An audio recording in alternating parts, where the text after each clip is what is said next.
என் அண்ணன் ஒரு துரோகி. என் அன்னைக்கு செஞ்ச துரோகத்தை நான் மறக்கவும் மாட்டேன், மன்னிக்கவும் மாட்டேன். அவனை மட்டும் இல்ல, உங்களையும் தான். என் அண்ணி வாழ்க்கையை பாழாக்கினதுல உங்களுக்கும் நிச்சயமா பங்கு உண்டு. இத பாருங்க, ஒரு விஷயம் சொல்லட்டுமா? உங்க அண்ணன் வாழ்க்கையில உங்க அண்ணி அபிராமி முதல்ல வரல, நான் தான் வந்தேன். அவரு என்னதான் காதலிச்சாரு. உங்க அப்பாவோட வார்த்தையை மீற முடியாம அபிராமி கழுத்துல தாலி கட்டிட்டாரு. தாலி கட்டின தெரிஞ்சது இல்ல, அப்பவே ஒரு மறந்துட்டு வேற ஒருத்தரை கல்யாணம் பண்ணிட்டு இருக்க வேண்டியதானே? அதை விட்டுட்டு நீங்க வேணா எதை வேணாலும் மறக்கலாம், ஒரு புது வாழ்க்கையை தேடிக்கலாம். ஏன்னா ஆம்பளைங்களோட மனசு அப்படி. ஆனா பொம்பளைங்க அப்படி இல்ல. அவங்க ஒருத்தரை மனசார விரும்பிட்டா வாழ்நாள் முழுக்க அவங்கள மறக்க முடியாது.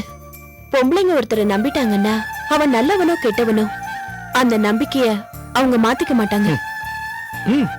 நல்லா பேசுறீங்க. காதலிச்சவனே கல்யாணம் பண்ணிக்கணும்னு நினைக்கிற பொண்ணை பார்த்திருக்கேன். ஆனா காதலிச்சவனுக்கு கல்யாணம் ஆனதுக்கு அப்புறம் அவனையே புருஷனா அடையணும்னு நினைச்சு இன்னொரு பொண்ணோட வாழ்க்கையை அழிக்கணும்னு நினைக்கிற பொண்ணை இப்பதான் பாக்குறேன். பொம்பளைங்களோட மனசு உங்களுக்கு புரியாது. உங்களுக்கு அபிராமிய பத்தியும் தெரியல, சாந்திய பத்தியும் தெரியல, உங்களுக்கு காதல பத்தியும் தெரியல, உங்களை காதலிச்சவங்கள பத்தியும் தெரியல. உங்களை காதலிச்சது யாருன்னு யோசிக்கிறீங்களா? தெரியும். ரம்யா பத்தி தானே சொல்றீங்க? இல்ல,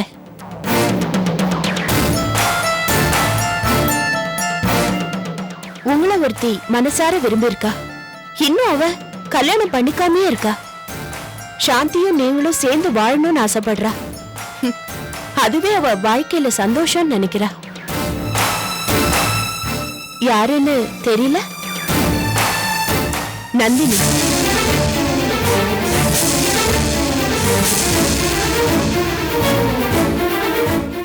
என்ன சொல்றீங்க? உண்மையதான் சொல்றேன்.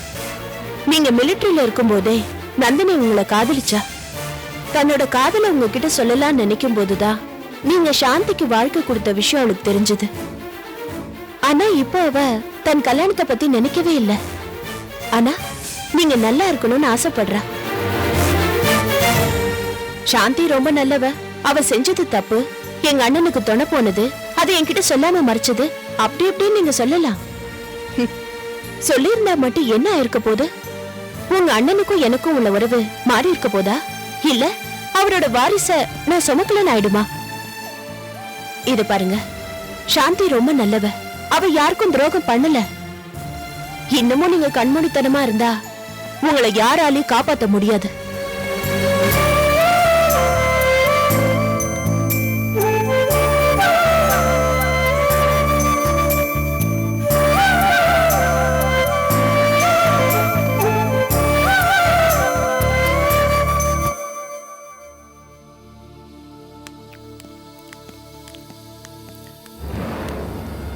வாங்க சார், வணக்கம். நல்லா இருக்கீங்களா? உட்காரு உட்காரு உட்காரு. நான் நல்லா இருக்கேன். என்னன்னு கேக்குறியா? நான் கேட்க வேண்டிய கேள்வி நீ என்கிட்ட கேக்குறியா? நீ பெரிய ஆள் தான். மூர்த்தி எப்படி ஒழுங்கா கவனிச்சுக்கிட்டு இருக்காங்களா? நல்லா தான் கவனிக்கிறாங்க. ஆனா ஒரே ஒரு சந்தேகம். என்ன? என்ன ஏன் கவனிக்கிறீங்க? பேப்பர்ல விளம்பரம் பார்த்தேன், யாரோ என்ன தேடுறாங்க. அப்படின்னா நீங்க என்ன மறைச்சு வச்சிருக்கீங்க. இதுல ஏதோ ரகசியம் இருக்கு. ஒரு ரகசியமும் இல்ல, ஏதோ பாசுக்கு உன் மேல ஒரு பிடிப்பு, அதான். அந்த பிடிப்பு தான். ஏன் எனக்கு இந்த லைஃப் ரொம்ப போர் அடிக்குது, நான் வெளியில போனோம். ஏன்பா? வேளைக்கு விதவிதமா சாப்பிடுறதுக்கு உனக்கு என்ன கசக்குதா? ஆமா சார், பசி எடுக்கணும், வேர்வை சிந்தணும், அப்பதான் அடுத்த வேளை சோறு இறங்கும் சார். இங்க என்னடான்னா விசாரிக்கிறதுக்கு முன்னாடியே அடுத்த வேளை சோறு கிடைக்குது, அதுவும் ஹெவியா கிடைக்குது. ஒரு நேரம் சந்தோஷமா இருந்தாலும் ஒரு நேரம் வெட்டியா உட்காந்து சாப்பிடுறதுக்கு ரொம்ப கஷ்டமா இருக்குது சார். நீ எதுக்குப்பா இதை பத்தி சங்கடப்படணும்? சொல்லு. நீ என்கிட்ட வந்து கேட்டா நான் உனக்கு இப்படி சாப்பாடு போட்டுக்கிட்டு இருக்கேன் இல்லையே? நானாத்தானே உனக்கு வேலைக்கு சாப்பாடு போட்டுக்கிட்டு இருக்கேன். அது வந்து உன் சொந்தக்காரங்க வீட்டுல தங்கறதா நினைச்சுக்கீங்க. சார் விருந்தும் மருந்தும் 3 நாளைக்கு தான் சார். என்ன எதுக்கு இவ்வளவு நாளா வச்சு கவனிக்கிறீங்க? வேணாம் சார், விட்டுடுங்க சார், வேணாம். இது வேற மூர்த்தி, 1000 பேருக்கு நான் அன்னதானம் பண்ணா என்ன புண்ணியம் எனக்கு கிடைக்குமோ, உன் ஒத்தனுக்கு நான் பண்றதுல அதை விட புண்ணியம் எனக்கு கிடைக்க போகுது. நிஜமாவா? ஆமாய்யா, அதனால தான் உன்னை ஒரு கேள்வி கூட கேட்காம இத்தனை நாளா இவ்வளவு ஃபர்ஸ்ட் கிளாஸா கவனிச்சுக்கிட்டு இருக்கேன். இது பாரு, அது வரைக்கும் உடம்ப நல்லா பாத்துக்கோ. நீங்க பேசுறத பார்த்தா என் உயிருக்கு எது ஆபத்து இருக்கிற மாதிரி தெரியுது. உன்னை கொன்னா எனக்கு என்னையா லாபம்? ஆமா, வெளியே போறேன்னு சொல்ற. வெளியே போய் என்ன பண்ணுவ நீ? இங்கேயாவது ஏசி, வெளியில கத்திரி வெயில். வெளியில போய் நீ என்ன வேலை பார்க்க போற? அப்படியே ஏதாவது வேலை பார்த்தாலும் இங்க இருக்கிற வசதி உன்னால அனுபவிக்க முடியுமா? வெளியில போறேன்றிய உன்னை யார் மதிப்பாங்க? வாட்ச்மேன் வேலைக்கு தான் போனோம். சுகம் பார்த்த உடம்பு சும்மா இருக்குமா? முரளி, ஏன் அவனை போய் பயமுறுத்திக்கிட்டு இருக்க? ஏன்பா, இங்க இருந்து வெளியே போனேன்னா ஆர்கே கிட்டயோ அர்ஜுன் கிட்டயோ இந்த வசதியான வாழ்க்கை கிடைக்குமா? வேலைக்கு சோறு. கொஞ்சம் யோசிச்சு பாருப்பா. இது பார், ஒன்னு சொல்றேன் கேட்டுக்க. கண்டிப்பா உன்னை இங்க இருந்து நான் விட்டுடுவேன். எப்ப சார் விடுவீங்க? சுதந்திரமா இருந்தேன், என்ன கூண்டுக்குள்ள போட்ட பறவை மாதிரி போட்டு அடைச்சிட்டீங்களே சார். முடிச்சிட்டியா? ஒரு சின்ன பிசினஸ் டீல் நடந்துகிட்டு இருக்கு. டீல் முடிஞ்ச உடனே உன்னை அவுத்து விட்டுறேன். சார், உங்களை மாதிரி பணக்காரங்களே இப்படிதான் சார். எனக்கு இதெல்லாம் ஒத்து வராது. என்ன விட்டுடுங்க, நான் போறேன். யார்கிட்ட குரலை ஒசத்தி பேசுற? நசிக்கிடுவேன், புழுவை நசுக்கிற மாதிரி. இது பார், உன்னை நான் விடுறேன்னு சொன்னா விடுவேன். நானா விடுற வரைக்கும் என் பாதுகாப்புலேருந்து நீ வெளியே போகணும்னு நினைச்ச உலகத்தை விட்டு அனுப்பிச்சிருவேன், ஜாக்கிரதை. டேய், சொல்லுங்க சார். பறவைக்கு பறக்கணும்னு ஆசை வந்துருச்சு, ஏதாவது பேசிச்சு, இத கொடுக்காத, இத கொடு. சரிங்க சார். பிளாக்ஹார்ட்.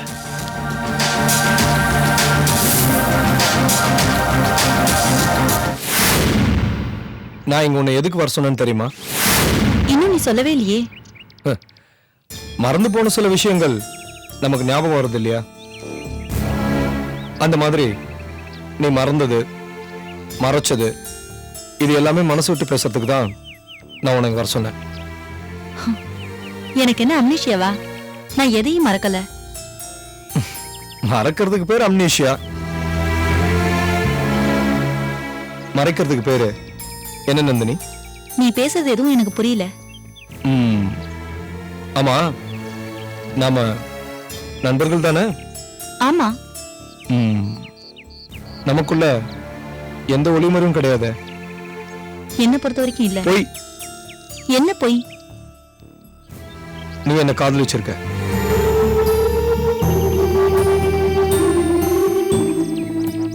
மௌனம் பதில் இல்லை நந்தினி. உனக்கு யார் சொன்னா? கேள்விக்கு கேள்வி பதில் இல்லை. சொல்லு, நீ என்ன காதலிச்சியா? நம்ம நட்பு மேல சத்தியமா கேக்குறேன். ஆமா, உண்மைதான். ஒரு காலத்துல நான் உன்னை காதலிச்சேன்.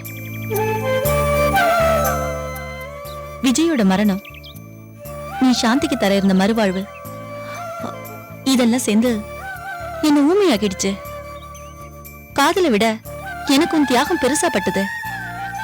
நான் வளர்த்த காதல் செடிய நானே அழிச்சிட்டேன். இருந்தாலும் சந்தோஷப்பட்டேன். இப்ப என் மனசுல எந்த விதமான சலனமும் இல்ல. நான் தெளிவா இருக்கேன். என்னோட சிந்தனை எல்லாம் உன்னையும் சாந்தியும் எப்படியாவது சேர்த்து வைக்கணும், அவ்வளவுதான். இத பாரு கார்த்திக், நீ கோவப்பட்டாலும் சொல்ல வேண்டியது என்னோட கடமை. எந்த ஒரு பொண்ணுக்குமே தன்னுடைய முதல் காதல மறக்க முடியாது. நினைவு தப்புனவனுக்கு கூட வந்து வந்து போற முதல் ஞாபகம் முதல் காதல் தான். இதுல என் நிலைமை வேற. ஏன்னா என் காதல நான் உன்கிட்ட சொல்லவே இல்லை. ஆனா ரோஹிணி அப்படி இல்ல. அவங்கள உங்க அண்ணன் காதலிச்சிருக்காரு, கல்யாணம் பண்ணிக்கிறேன்னு சொல்லியிருக்காரு. சூழ்நிலை அபிராமி கழுத்துல தாலி கட்ட வச்சிருச்சு. அவங்களாலையும் உங்க அண்ணனை மறக்க முடியல, உங்க அண்ணனாலையும் அவங்கள பிரிய முடியல. காலத்தோட கட்டாயம் 2 பேரும் சேர்ந்து வாழ்ந்திருக்காங்க. ரோஹிணியும் கர்ப்பமாயிட்டாங்க. இந்த காலகட்டத்துல தான் சாந்திக்கு உண்மை தெரிஞ்சிருக்கு. அவங்க உன்கிட்ட எவ்வளவு தடவை இத சொல்ல முயற்சி எடுத்திருக்காங்க. அப்போ உங்க அண்ணன் தான் தடுத்திருக்காரு. உங்க குடும்பத்தோட மான மரியாதையை காப்பாத்தணும்னு சாந்தி உங்க அண்ணனுக்கு சப்போர்ட் பண்ண போக இப்போ அவங்க வாழ்க்கையே கேள்விக்குறியாயிடுச்சு. கார்த்திக், இப்பவும் நான் உன் மேல மரியாதை வச்சிருக்கேன். சாந்தி நல்லவங்க. அவங்கள உன் வாழ்க்கையில இருந்து தூக்கிடுன்னு நினைச்சேன்னா அந்த பாவம் உன்னை சும்மா விடாது. விஜயோட ஆத்மாவும் உன்னை மன்னிக்காது. நான் வரேன்.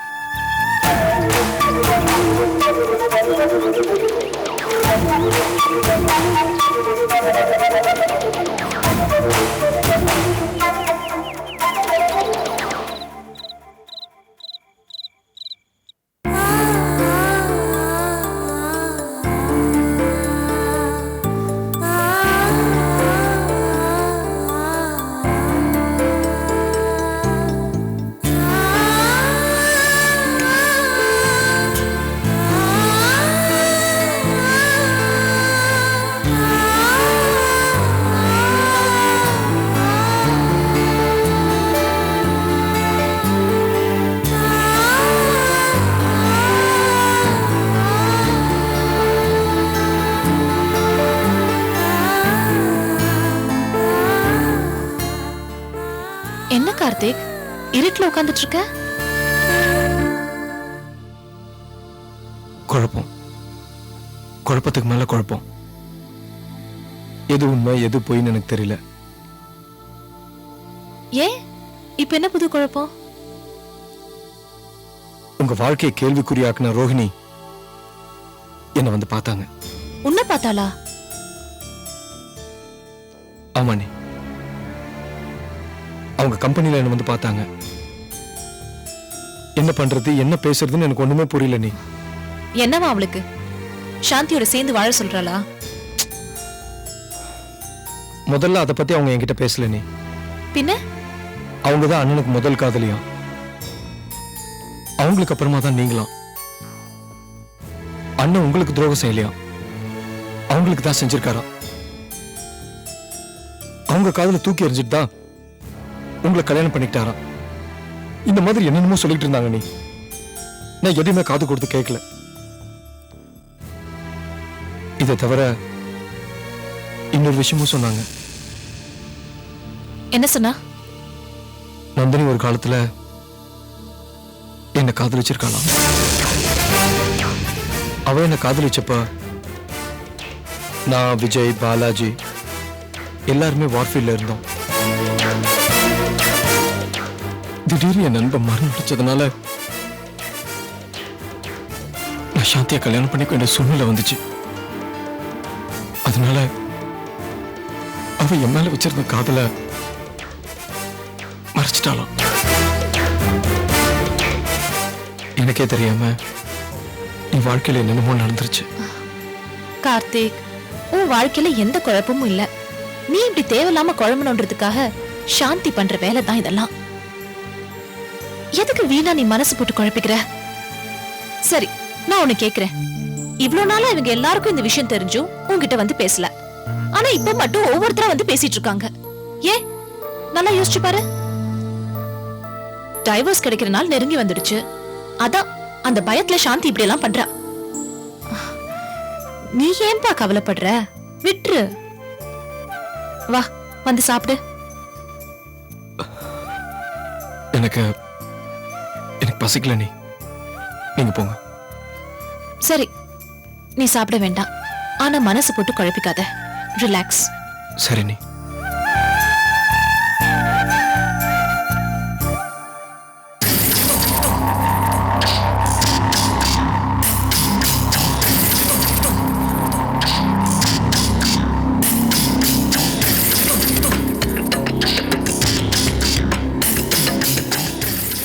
ஏன் ஒரு மாதிரி இருக்க?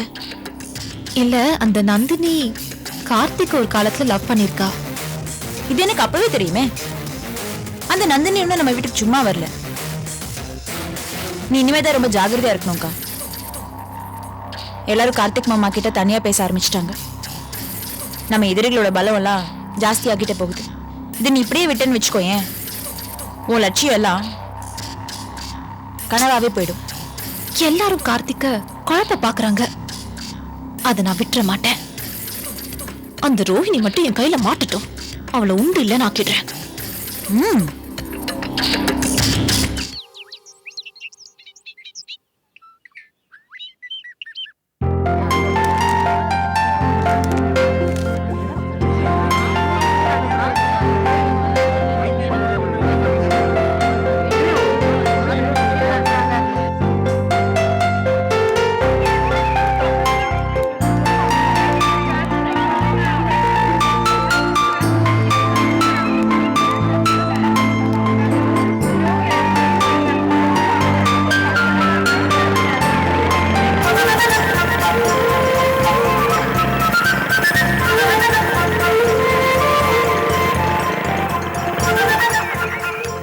நான் அப்பா கிட்ட போட்டா போ.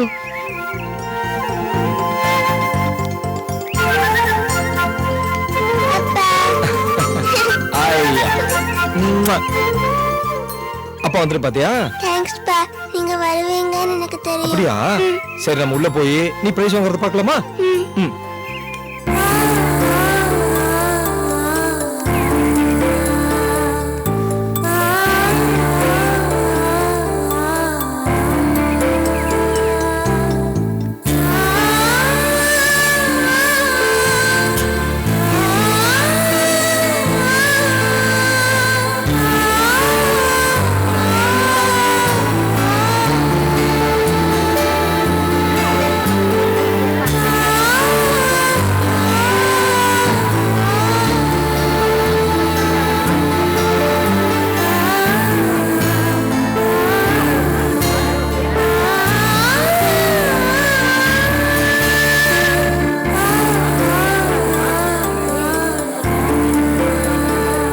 டியர் ஸ்டூடெண்ட்ஸ் அண்ட் பேரண்ட்ஸ், இன்னும் சிறிது நேரத்தில் விழா துவங்க உள்ளதால் அனைவரும் அமைதி காக்குமாறு கேட்டுக்கொள்ளப்படுகிறது.